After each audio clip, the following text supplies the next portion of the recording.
putting in work, yeah, putting in work. I thank God for the favor when the money come. Half for the time, tax fees, and sufficient funds. What I gotta do to get ahead, I'm on to something. What I gotta do to get. Welcome to the Modest Sports Show, home of your college athlete, where we are player-led and player-focused.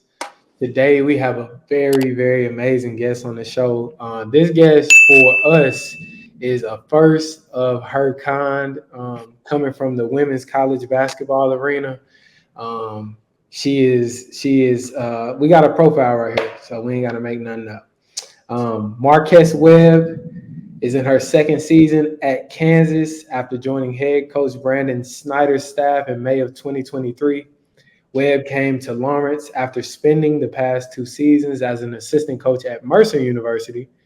Prior to Mercer, Webb spent 2 seasons on staff at her alma mater, Vanderbilt, working as an assistant coach during the 2020-2021 season after serving as the director of player development the year prior. As a student athlete, Webb played in 119 games for Vanderbilt from 2013 to 2017. Making 80 starts, she scored 875 points and pulled down 703 boards in her career and was a member of the NCAA tournament as a freshman. Webb was elected to the SEC's Women's Basketball Leadership Council chair and was named the team's Passion Player of the Year as a senior. Webb, lastly, is a native of Montgomery, Alabama, where she earned her bachelor's degree in sociology from Vanderbilt in 2017. That's a mouthful. Marqu'es, thank you for joining the show. How are you doing today? I'm good, man. I appreciate you guys for having me for sure. Yeah, no doubt. So for my audience, how this came about, one of my team members, Christian Everhart, said she knew you. And so she hit me, and we have been trying to, like, for the past couple of months, we have been trying to get like some other people in different aspects of college on the show. Yeah. So, like, of course, I played football at Kentucky, so like football is kind of like our mainstay.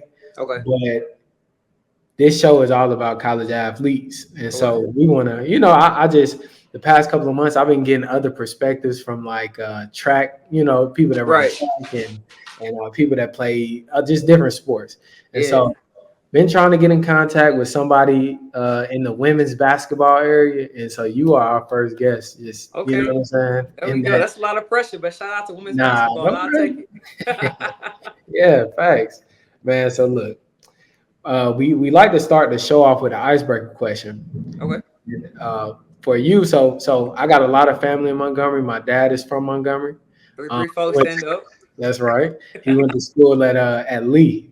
Okay, so. What is one of your favorite things to do in the Gump? What you doing down there when you home? Oh, man, shoot. Nowadays, I go visit my family.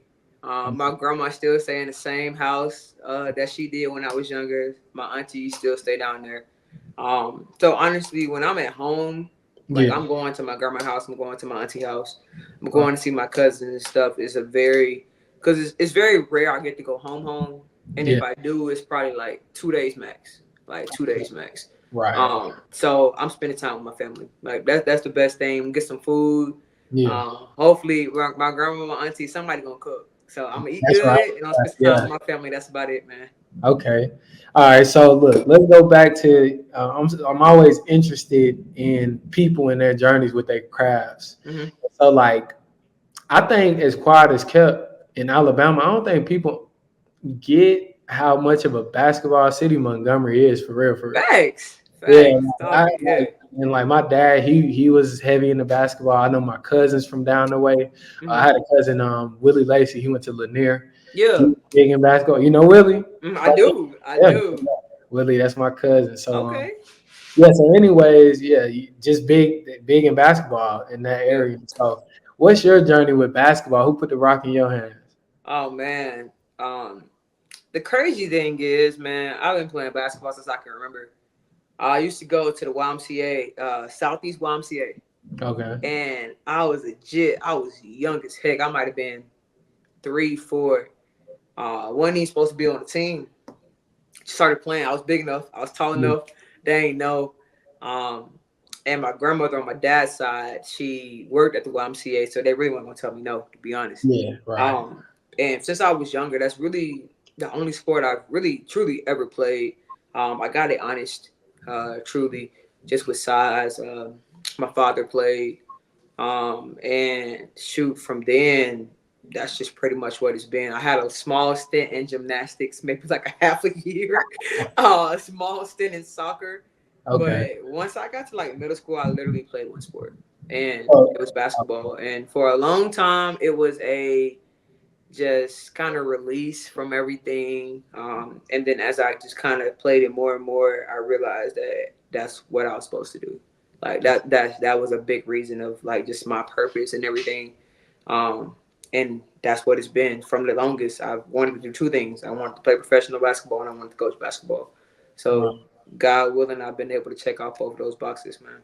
In fact, so I mean, coming up then in that time, what's you playing in the YMCA league? I'm assuming. Yeah. So when you got into middle school, where did you go to middle school? So I went to Baldwin. It's a magnet school in Montgomery, but I played for McGee. So I Okay. played out there. So I would literally leave school, take the bus to McGee, practice there, played there. Did the same thing in high school. I went to Brewtech. Yes. Yeah. So I Okay. went to magnet school, played 2 years there, won the first state championship ever. We didn't even have a gym. Like that's what's crazy. This is before Brewtech had a gym. We used Right. to go to the Boys and Girls Club on the west side and Okay. go over there and practice. Or that church that's like right up there at the street. I do not know the church's name, but we either went to the Boys and Girls Club or the church to practice. Right. So winning that one meant a whole lot, and that was before my family and everything moved to Hoover. But so I Right. went to McGee, or I played at McGee, and then played at Brewtech. Okay. And so, with you mentioning that tidbit, when did you go to high school in Montgomery or did you go to high school in Hoover? I went to high school for 2 years in Montgomery, Okay. Brewtech for 2 years, my freshman, my sophomore year, and then my mom actually lost her job. My mom used to be a teacher at Capitol Heights Okay. middle school. Okay. And then she lost her job, and we actually was in between moving to Georgia and moving to Hoover. And Mhm. it just so happened that we got the Hoover job, and it just worked out. My brother played football. Hoover was a football dynasty at the time, Yeah. still is. Yeah. Girls basketball was a dynasty, still is. Yeah. Quiet as kept, I did not want to move to Hoover. I Really. did not. I was just like, I'm not gonna fit in. I did not want to do it. Yeah. Really. But Come it was a on. great opportunity. It was a learning curve on and off the court. But it was a great opportunity for me for sure. And that I kind of want to jump ahead just a little bit, Okay. just a little bit, and then we're gonna go back. Okay. It's making me got my wheels turning, but I'm sure you being at Hoover kind of helped your transition when you got to Vanderbilt also. Oh, you hit Yeah. the nail on the head. Yeah. I tell people all the time, and this is just me being real. If I would have never went to Hoover, I would have never went to Vanderbilt. Right. Like just from Yeah. a culture standpoint, from a people Yeah. around me standpoint, I would have never had the mental capacity to then go to Vandy. Like I just would not have. I will tell that to anybody who ever asked me. Hoover got me ready to go to Vanderbilt. Just from coming from Montgomery, you know what I'm saying, small town. I mean, heck, it was maybe like 400 kids at Brewtech. It was like 600 kids in my graduating class at Hoover. It was huge. Yeah. Just the landscape, how the diversity, all of it got me ready to go to Vandy for sure. That was a big piece as far as just my overall journey for sure. Yeah, no, facts. And so, like I said, let's jump back. So in Hoover, you get to Hoover, all right. Talk to me about how the transition was going into Hoover. Like you Yeah. said, because I feel like some people that might tune in, they might have heard of Hoover just because, like you said, it's a powerhouse in America. Yeah. But at the same time, like, you're going, day to day, you going to Hoover, you having to fit in, you having to kind of get acclimated, Yeah. basketball scenery and stuff. So how was just those 2 years for you at Hoover? Yeah. I think first of all, the biggest just kind of the biggest adjustment was, again, when I went to Brewtech, we didn't have a gym. Yeah. Hoover had like 2 3. gyms, Yeah, something like 3 that. weight rooms, and I'm just like, this is like a mini college, man. So Yeah. the resources that they had was top tier, and I love that part because at that point of my career, I'm focused on, like, I know I'm going to play college basketball. I know I'm about to go play with the best of the best. So I love that part of it. If I'm being real with you, the hardest part was just diversity aspect of it. Being around a more diverse group of people that I wasn't used to being around. Um, Right. it was a lot more just being 100% with you. A lot more white people in Hoover than it was Montgomery. Yeah. And that took a minute for me to adjust from a teacher standpoint, from a student standpoint. And I Yeah. knew nobody. Hoover is a kind of feed-in school. You go to, what is it, like Bumpus and all those schools, and then you all just go together. Yeah. And I'm a kid from Montgomery, Alabama. I don't know nobody. I don't Yeah. know anybody at all that goes to Hoover. So socially, it took a while for me to adjust. But I would say I'm still friends with my teammates now. My two best friends currently were my teammates at Hoover. And then another one who did not play, but still one of my best friends to this day. So it took a minute just from, like I said, just from a comfortability standpoint of just realizing who I'm around, what I'm doing. But the resources really helped on the court, off the court. Teachers were amazing. I was able to do a lot of things academically that got me ready to then go to Vanderbilt, all those things. So it just took a minute, but it clicked once it did. And that actually makes me think. So two things actually. So I have a younger set of siblings. They're twins, and so they went to Trace. They actually just Yeah. Trace. And then second, that kind of sounds like me when my junior year we moved to Junction City up there by you. Yeah. And so like it was kind of like a similar type feel, like me having to come in being that new kid. The expectation is kind of like, okay, they who? You say you who? We gonna find out. Exactly. Yeah, I know that for a kid though, you gotta have that tough skin to be able to go into a situation like that and flourish. Yep. So let's speak to that. When it came to the on the court activities, right? Where you getting tested, with coaches interested to see, okay, who is this young girl from Texas, Montgomery? Like, Yeah. that.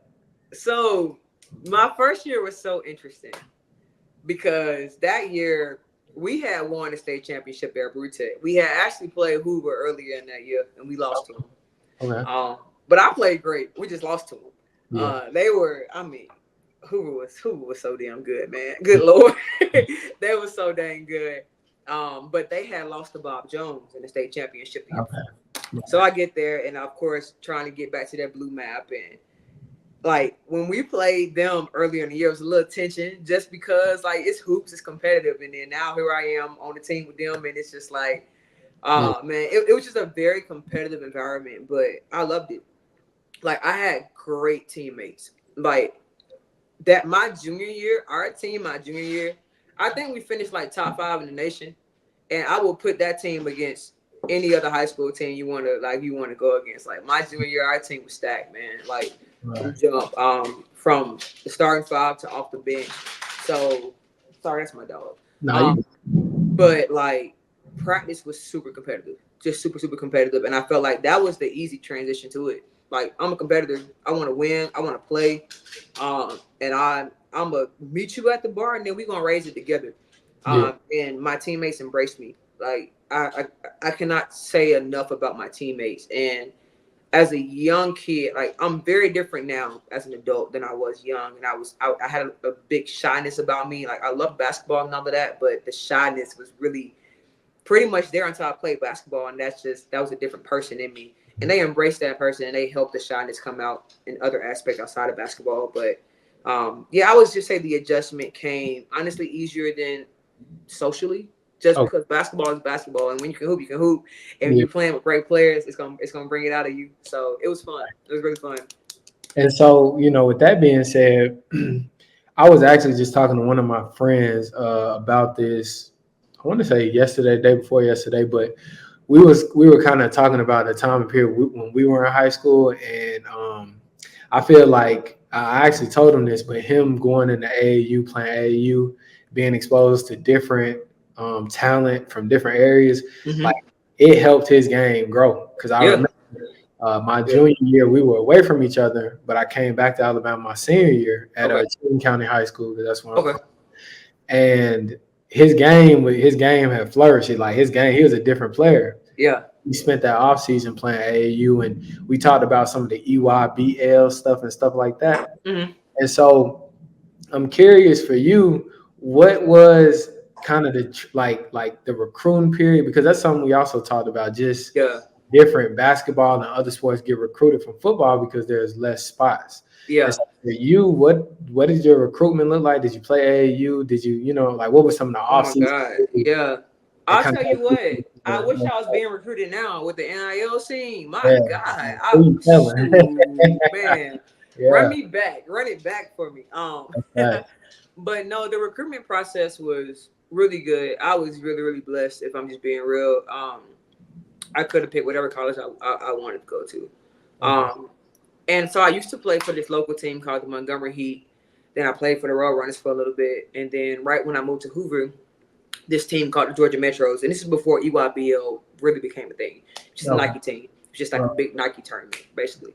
And the Georgia Metros reached out to me. And I started playing with them. And Coach Thomas, Coach Huddleston, they did a great job at just taking care of me, man. Like my mom was working 2-3 jobs, so she didn't really have a lot of time to take me to Georgia and all that stuff. They would come pick me up, bring me out there. I would stay with my teammates for a week at a time, my AAU teammates and everything. And playing on that level, that type of exposure, just my recruitment in one summer just was like went up. But when I was a young kid, I used to be, it's crazy going to Vandy. I used to be a huge Tennessee fan, just naturally. Pat Summitt. Candace Parker was probably the first basketball player I ever fell in love with. Okay. I could probably name you all 3 different years of Tennessee rosters. I was just obsessed with it. But I knew I wanted to play in the SEC. I knew that for a fact. Being from Alabama, it's SEC County, like that was the best of the best basketball. I knew that's what I wanted. And I knew that if I got that opportunity to do it, I would do it. So being able to really choose wherever I went to, that was kind of the hardest part and the best part. The hardest part because being that young, it's hard to make a decision. Like it's hard to really decide from there. But once everything kind of got settled, I had my top 5 and kind of just went from there. I made it work. My mom helped me through a lot of it. Even with her busy schedule, she went on the visits with me, made sure everything was good. But I would say those last 2 summers I played with the Georgia Metros. Alicia Gray, who's currently in WNBA now, she has won the skills challenge and the 3-point championship, 3-point challenge in the All-Star game a couple weeks ago. She was my teammate. I had a lot of teammates that went to Power 5 schools from Metro, Jordan Dillard, Megan Tucker. Our team was pretty damn good. Yeah. And then being able to play at that level, at that exposure, it really picked up the recruiting process for sure. Yeah. And so I'm always curious because I like to get an audience a little glimpse into like kind of, what these visits look like, especially around like you were going like what you're getting recruited 2011, 2012. Yeah. Oh, the scene has changed a lot. My God. It's so different. What visits did you go on? What did you enjoy? You know what I'm saying? What schools were you talking to? So my top 5 was Vandy, Florida, Georgia, Miami, and South Carolina. Those became my top 5. Okay. But Vandy was my first visit. And after I visited Vandy, this is so cliche. This is so cliche, man. Some people say when you know, and you get there and you just freaking know. Yeah. And after I visited Vandy, I had this very strong conviction about being there that I canceled 2 other visits, and I just went on the other 2, which was Florida and Miami. Okay. And so I go on to visit. My mom goes with me, and it's just literally just a lot of fun. Visits are fun. Being a kid. On the other side of it, being a coach, visits are stressful. My God. But being a kid, because everything's catered to you. Just being real. At that point, that is that school's best chance at making you feel like you belong there, making you feel like it's about you, like showing you how you're important. All of the things that matter as far as choosing a school. So yeah, the visits are great. You get to spend time with, probably your soon-to-be teammates, however way you want to look at it. But the visits are very informative, and I think kids go into it. I think if you go into it very intentional about looking at things that's important to you, like if culture's big for you, right, as a recruit, you should be like, okay, how do I feel with my future teammates? How do I feel about that? If the bond with the coaching staff is big for you, okay, how am I interacting with them? How are they interacting with me? So I think going into it just very intentional and having a plan really helps. And again, I credit my mom a lot with getting me to see that, because I was 17 years old. I did not think like this when I was 17. But my mom thought a lot like it, and she helped me out a lot with figuring it out. Yeah, that piece, that tidbit there, because so my younger brother, he's a safety at Mississippi State, and so Okay. he was this similar thing, heavily touted recruiting the nation. Mhm. Me on the other hand, I wasn't that, I wasn't that big, but Hey, still got to Kentucky, so you good. so just with that being said, yeah, that piece, like just having the right people around you to kind of help structure and help filter, some of those thoughts is definitely big for younger recruits. But you went on the Florida and Miami visit. Now I've been to Florida campus probably once, never been to Miami.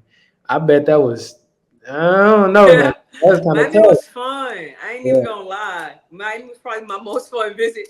Yeah. Just being real with the kids they had. And I ain't never been to Miami. Just being real. I had never been to Miami. And remind you, I'm also 17 years old. At this point, I really ain't been outside of Montgomery, Alabama, and Hoover, Alabama. Like, I ain't did much, man. So to get out to Miami, I was just like, oh my God, like it's crazy. And the head coach at the time, Katie Meyer, who's a legend in this game, I have so much respect for her. Just throughout the recruiting process, being able to meet her, the way she recruited me. Coach Blue's on staff then, Coach Keevan's on staff then. They did an amazing job, and I had a great relationship with them. A really, really good one. And they did a great job on the visit. It was extremely fun. The players on there did fine. My mom enjoyed the visit, of course. It was Miami, man. I ain't get to do nothing. I was 17, but so it's crazy now. I've been in Miami, like now that I'm grown, and I'm just like, dang. So this is what it's really about. Facts, man. And I love it. I love it from that aspect too, because a lot of times what we come from, we're not really able to go do stuff like that. Exactly, man. I had never been outside of Alabama, and outside of Alabama and Georgia. That's probably it. In Georgia, because I play AAU there, and just Atlanta up the street. When you in Montgomery, Birmingham area, that ain't nothing. And my auntie lived there at the time. But outside of them two states, I ain't been nowhere. And that little orange ball then took me halfway around this damn world. So I'm grateful for it. Man, facts. So, you kind of get down to it, you like, all right, I want to go up here to Nashville, man. Like, this is where I want to be. Yeah.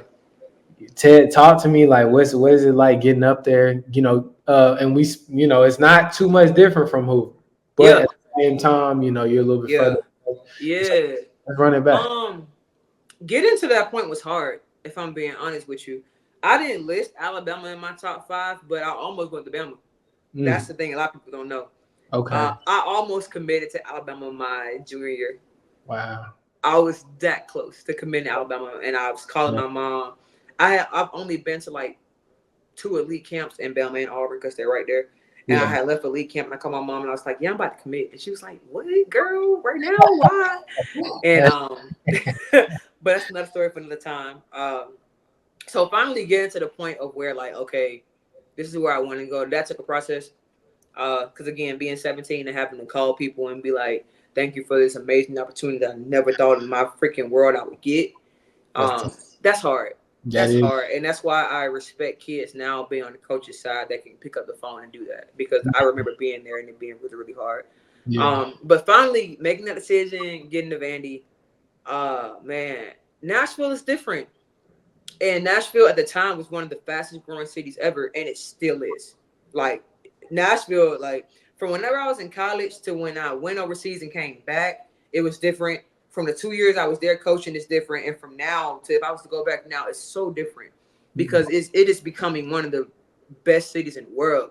And Vandy is like kind of interesting because you have this college campus that's here. But if you drive like 7 minutes down Broadway, you are in the heart of Nashville. And it's one of the very few like big college towns, big colleges that are in a city. I think maybe the only SEC school that's in a big city. Every other SEC school is in a small town when you think about it. There are no big schools like that that's in a big city like that. So that was different. Again, being from a small town in Montgomery, heck, even Hoover, I'm just like, dang, there's so many people out here. But it was cool. It was really cool. Like, Vandy has this kind of aura about itself that when you're on campus, you don't feel the big city, but you can pop out and then boom, you're in Nashville. Yeah.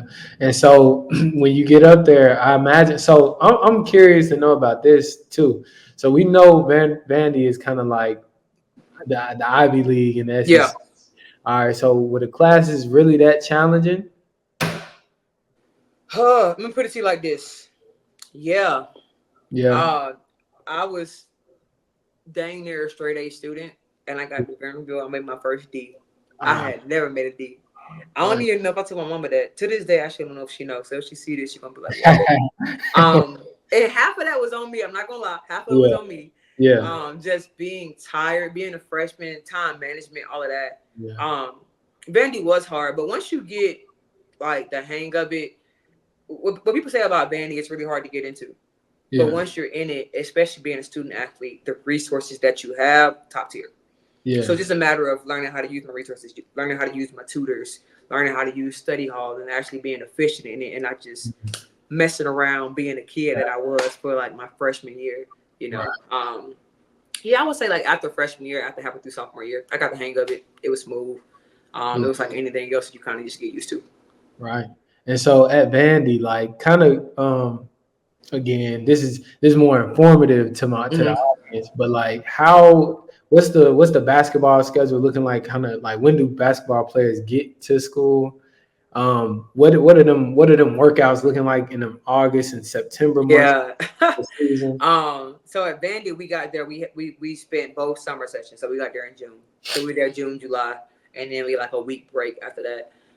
The hardest workouts of my life is what I would like to describe them as. My freshman year, oh my God, like I was a complete cliche. Coming in freshman year, out of shape, just not ready. Yeah. Just good God.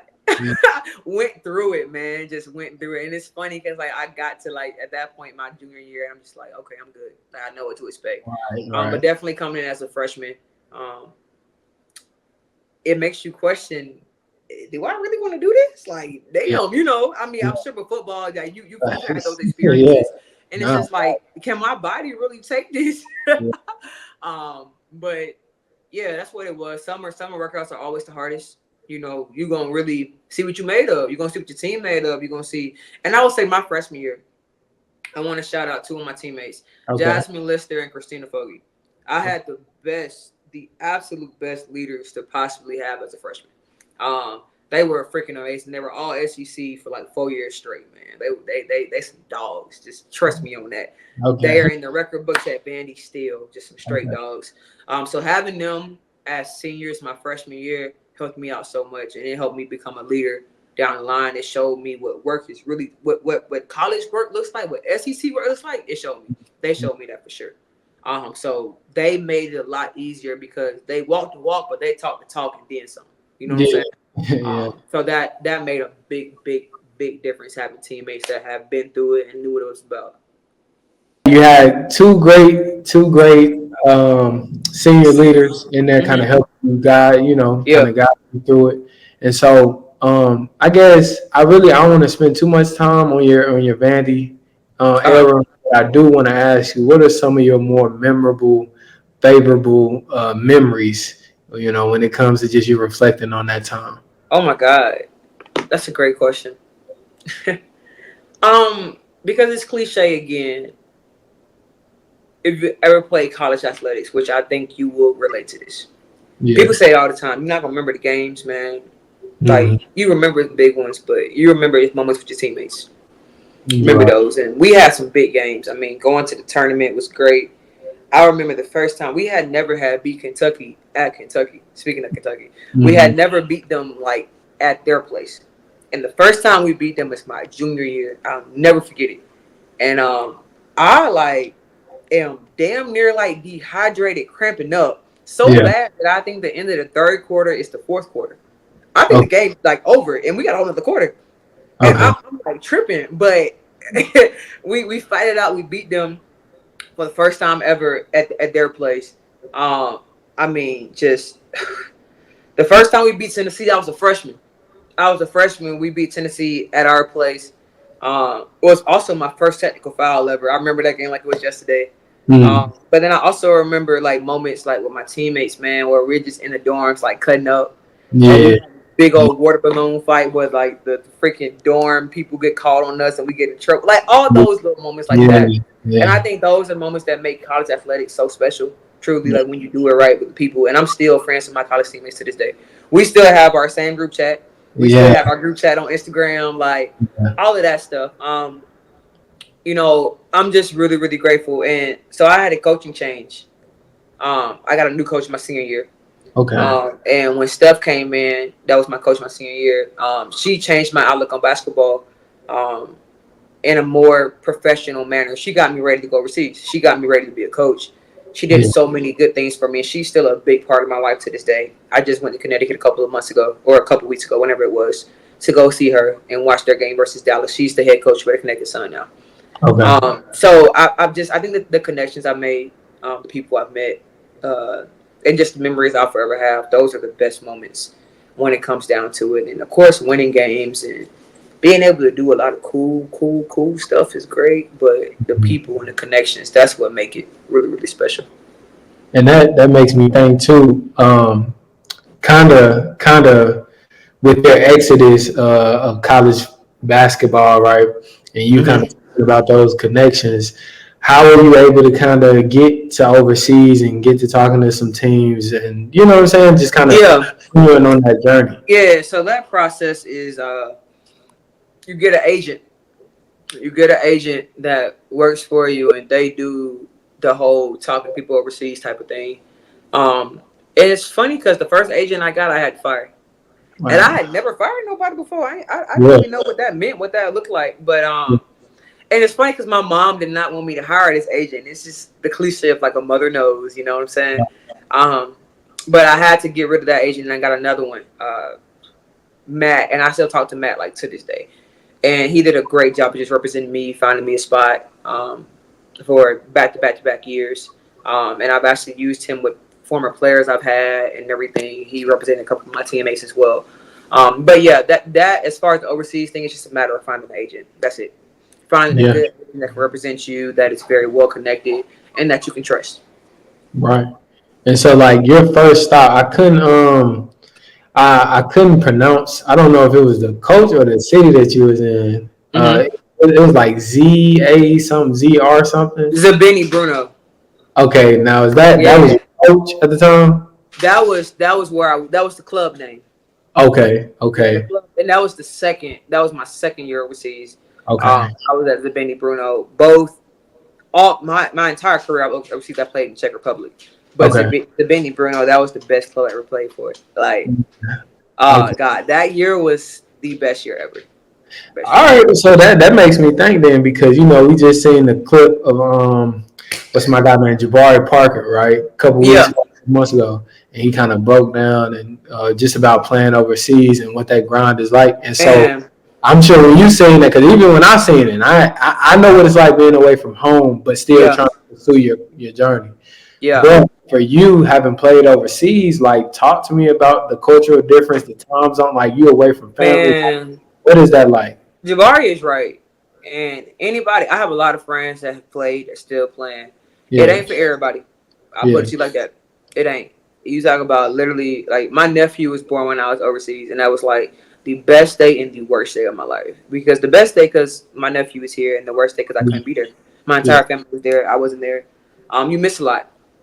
That's just really like you really by yourself, man. Like, going to college is different. I can still get home. I can get home no matter how far. I can catch a flight, whatever. You're not catching a 14-hour flight when something happens. You know what I'm saying? Like, that's your job now. So you really by yourself. And I learned so much about myself. Oh my God, that's a whole that would take a whole different podcast to even do. But yeah, like it's different. But I would say if you find a good spot, in which I was so grateful that I did, with Zabini Bruno, people who support you, a fan base who just love you, with a coaching staff that's willing to develop you and support you. That's what made it easier. Being at a club like that was really good, with owners that are gonna protect you and everything. That makes it a whole lot easier. While all those things are good, it still doesn't replace family. It still don't replace your people. And that was the hardest part about being over there, because I would say I played my best basketball overseas. I was my healthiest. most efficient, just played a crazy band of basketball overseas. But it would be weird coming home and not having like anybody to truly share that with outside of FaceTime and saying, "Oh yeah, what I'm saying, this happened," or somebody watched the game at like 4 o'clock in the morning or something like that. It's different. It's different. If I'm just being honest, it is, and you got to be really built different to go over there and do it for multiple years, man. So like I said, I got plenty of friends still playing, and salute to them because like that's one. It's a job now, and it's the best job in the world. If you tell me I get paid to shoot basketball all day, bet I'll do it. But again, to do it 8 months out the year away from your family, that's hard, man. That's hard. So when did you know you were done? When did that day? Oh my God. Okay, so back to Steph. My head coach my senior year of high school. I mean, not high school, my senior year of college, excuse me. She asked me if I wanted to be the GA, like right after I finished playing. I was like, no. Because again, going back to what I said earlier, I knew I wanted to play professional basketball. I knew I wanted to be a coach. And to be real, I did not want to go back to school. Like I didn't. I had no desire to go back to school like at all. Like y'all got my bachelor's out of me. Good job. 4 years, we're going. That's it. That's all I needed, man. But so after that, I knew I was gonna play a season, and then I finished that season. I'm just like, I'm feeling good. Like I had a lot of injuries during college, and when I was overseas, that's when my body was the best. So I'm like, I'm riding this wave, man. Forget that. Like I'm still playing. I'm hooping, and that happened twice, and I'm like, I'm still hooping. Like I'm going. But then Steph offered me a job to be on staff, full-time staff member. It was director of player development my first year. But I was going to get a lot of assistant coaching experience. We had all three of our assistants was getting ready to have babies. I was going to be able to do everything an assistant coach was able to do and really just kickstart my career about like 5 years. Like that was the crazy part. And then at the time, personally, as I said, my nephew was born that year. I had some people in my family get sick and I wasn't being able to be there. And I just felt like that was God's way of saying, here you go. This is your way of kind of kickstarting your career. This is your way of getting back to your family. You've done a lot of amazing things in that last year overseas, man. We did that year was special. Like individually, it was special as hell, but as a team in that club, it was really, really special. And I felt like God was just kind of saying, you're good now. And that was a very hard decision because I felt like, again, it was kind of a prime moment for my career. My body was feeling great. Like I was in a different type of groove. And I struggled with it my first 2 years of coaching. I really did. I really struggled with it. But I just felt like it was God's kind of way of kind of saying, kind of here you go. And kickstarted my career. I mean, heck, when I was the assistant, I was the second youngest coach in the SEC at the time. So that was like a crazy. That's still crazy to say, like to this day. And shout out to Steph because she's the one who believed in me. Like Stephanie White, she believed in me like nobody else did, and she knew what I wanted to do. She knew what I could do, and she gave me my first swing at it. So shout out to her. Yes. All right. So at Vandy, kind of stepping into that assistant role and getting acclimated to that. I guess what were, kind of speak more to that and just maybe some other areas, those struggles and maybe the highs and lows of your time at Vandy. Yeah, coaching wise, I would say the biggest adjustment to any young coach. And at the time, I was 24, 25 coaching at Vandy. Like, I mean, my first year coaching, I was coaching kids who were freshmen my senior year. I coached my teammates. Wow. That's different. That's very different. Because your teammates have seen you in a different light, and now you're supposed to be a coach, and that's different to be able to do. You know what I'm saying? I would say the biggest thing is not being able to. You can't coach every kid how you would be coached. That was my biggest adjustment my first year. I'm thinking I could just coach these kids like they're me, and they're not me. They don't respond like I do. That's the biggest thing. That and then just. The way I see basketball is like, you can teach basketball 1,000 different ways. You truly can, like when you really think about it. Like, and it's just, you have to find the best way to teach it that your athlete understands. Right. So like, I might understand this play, this concept, this defense, whatever it might be one way. But if I can't explain it to them in a way they gonna understand, I'm a bad coach. Right. Coaching is teaching. Coaching is getting them to understand and comprehend and keep it. and be able to then perform it. So if I'm not teaching it in a way that they can like keep it, I'm a bad coach. So it's finding ways outside of my own internal thinking. Like if it makes sense to me, great. But if it doesn't make sense to her, it doesn't matter. That's not my it's not my job for it to make sense to me anymore. Like my playing is done. Like I'm done. It's now my job to make it make sense to my players. Right. And that's actually interesting you say that, because like me, I could never like with football. It's crazy because like, okay, when I started understanding football, I definitely see X's and O's moving. I can see run fits. I can see different stuff. Yeah. When it comes to basketball though, like basketball was just a whole like I struggle with the basketball play. Yeah, it's different, man. My brother played football his whole career. He played in college and everything. And football is probably my second favorite sport. Heck, I played in this like women's football league when I was at Vandy. When I stopped playing, I missed competing so much. I played football. But it's different to your point. It's very different. Watching and reading football is so different than basketball. It is like a foreign language. That is very true. The sports are nowhere near comparable at all. Man. And so just, at Vanderbilt, from Vanderbilt, you would go to Mercer, am I correct? Coach, yep. Mm-hmm. Went to Mercer. Yep. And so why did you make the coaching change, and how did the opportunity come about itself? Yeah, so being real, we got fired at Vandy, man. Okay. Like they did a head coaching change. And I tell people this all the time.